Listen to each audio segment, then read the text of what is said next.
Hello and welcome back to another video. In this problem, we're asked to find the vertical asymptotes of the function y is equal to x squared plus 1 over 3x minus 2x squared.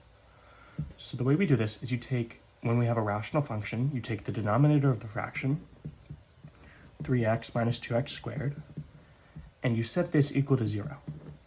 And all values for which this expression is equal to 0 are the values for which this function has a vertical asymptote. So if we factor out an x, we get x times 3 minus 2, then we take out an x and there's one x left, is equal to 0. If these two things are equal to 0, either x is equal to 0 or 3 minus 2x is equal to 0.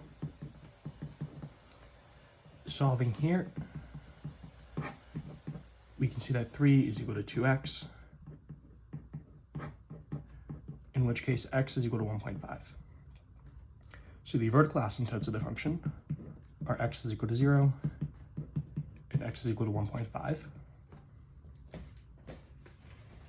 And if we look at the function with the asymptotes graphed in, we can see that the function does go off to infinity or negative infinity at those x values.